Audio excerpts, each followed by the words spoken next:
Hey everyone, welcome back to the Handyman channel. In this video, I'm going to show you real quick how to install a home charging station for your EV. In this video, you're not going to have to watch me spend an hour or longer running the wires and fast forwarding and all that good stuff because I've already got it done. So I'm just going to walk you through the basics and pretty much tell you what you need to get this job done and get it done right. So I picked up the 2024 Mustang Mach-E. Really loving this thing so far. Full charge I got the 300-mile range on this thing. So, I mean, I'm really liking this first EV I've ever had. You know, enjoying it so far. If you got one, let me know what you think. If you've test driven these things, you know, if you like them, let me know. If you don't, you know, same thing, let me know. In this video, we're gonna go ahead and just kind of jump right to it, how to get this wired up and like I said, get it done right. So I'm sure you've probably done a lot of reading if you're watching this video, what size gauge wire to use, you know, what type of plug, you know, all those things. So they're all answered in this video. Okay, so there's a couple things you're gonna need, obviously, to get this job done right. First, you're gonna need, you know, just a box, you know, something similar to this. You can pick this up any kind of place like Home Depot, Lowe's, you know, whatever you have around you. Almost every single time they're gonna come with an outlet with these things. But in a home charging station, just, you know, take that out, throw it in the trash. Do not use that for your charging station because they're not very good quality. You know, they're gonna get really hot, they can melt, you know, catch fire and everything else. So you definitely do not want to use what comes with these boxes. So what you're going to need is what they call a NEMA 1450 plug. Now, a lot of these plugs, let me just unplug this a second. This thing's in here pretty good. These NEMA 1450 plugs is what you're going to want to go with. And a lot of times, and I guess probably in every situation, correct me if I'm wrong, you're pretty much always going to see like a, you know, little car emblem there. That lets you know that's the right plug. If you don't see that, or you don't specifically see NEMA 1450, you know, don't use it. So let me get this plug back up. All right, in terms of the wire, the gauge wire that you're gonna need, this is a 6'3", I got ran a 6'3" gauge wire. And in this situation, with the type of vehicle I got, and the amount of amps and, you know, kilowatts that it's going to draw, you know, based on the charging station, you know, this is oversized, but that's a good thing. That allows me to, you know, upgrade my charging station. If I get another car that's going to pull more amps, more, you know, more kilowatts, that sort of thing.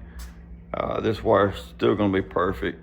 If I sell this house and somebody's got something different, they're not gonna have to rewire it. They're gonna love the fact that you did it right the first time and that you know, you thought about, you know, not just this vehicle, but other vehicles. So this is considered a level 2 charger. All right, you may be wondering, what is a 6'3" gauge wire, specifically that last number? Well, if you think about something like a 12'2" or 14'2", for example, 14'2" gauge wire is, you know, often used for like lighting and, you know, electrical outlets and stuff like that.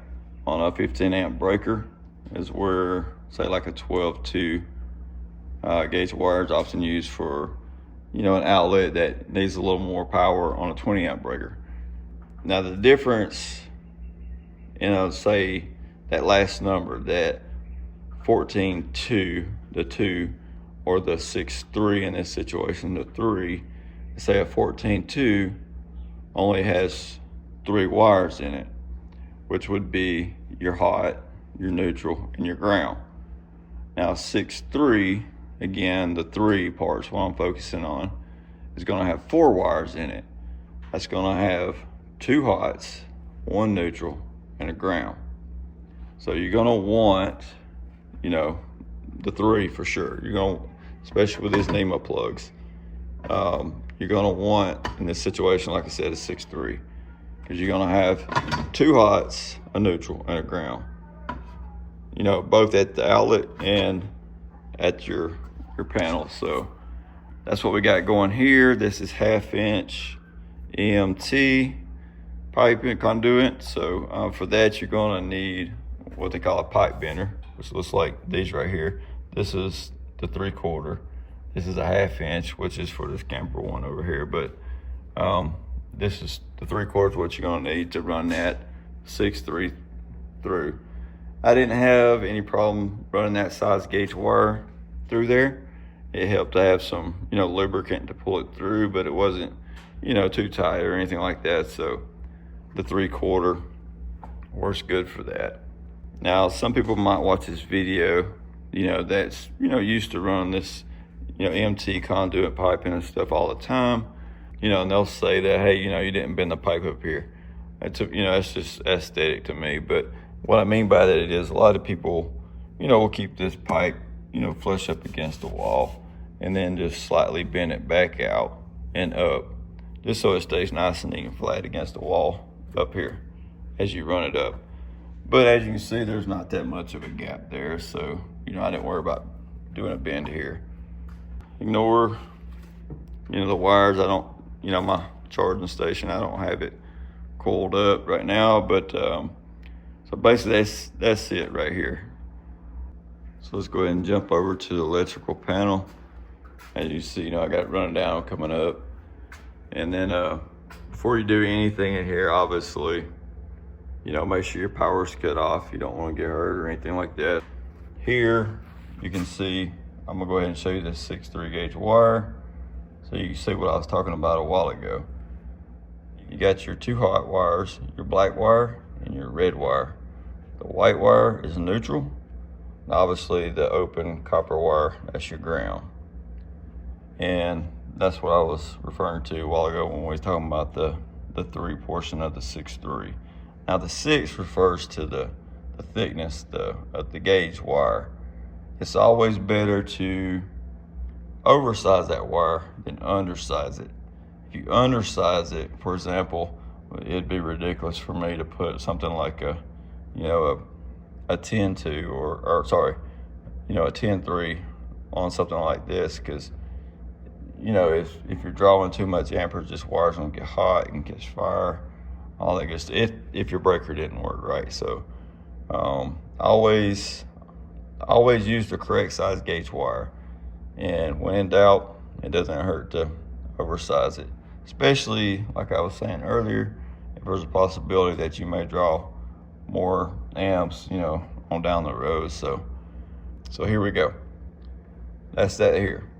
And you can jump up and you can see this is the 50 amp breaker that we got installed, the GFCI breaker here.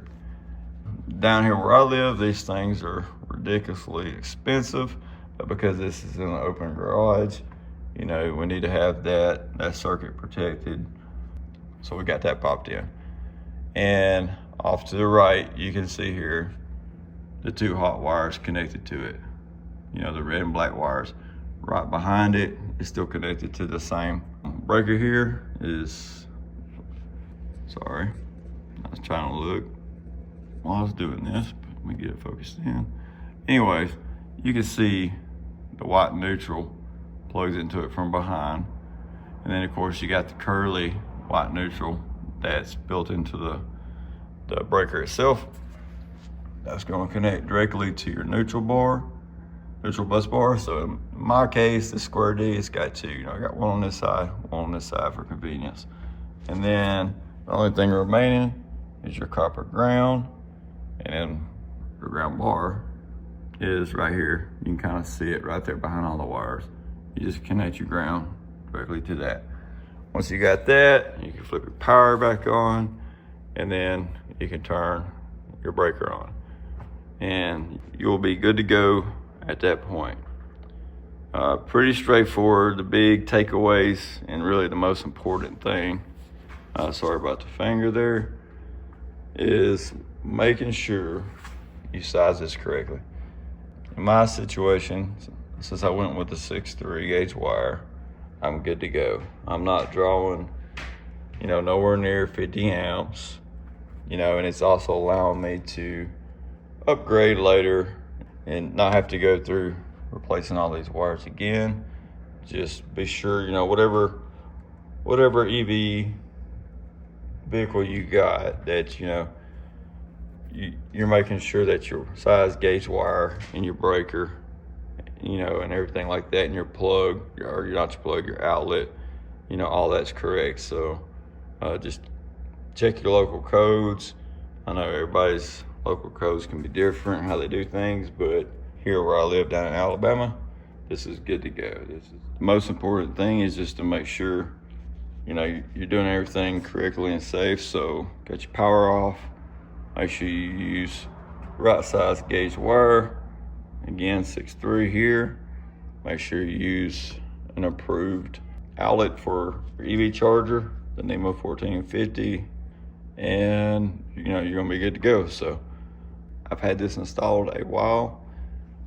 Everything stays nice and cold. And what I'm referring to is, the touch of the outlet, the touch of the plug itself, touching the 6.3 gauge wire back over at the panel, the breaker, nice and cool to a touch, which lets you know your wire isn't undersized. So, if you take your time, do everything right. Also, make sure you connect your outlet up correctly.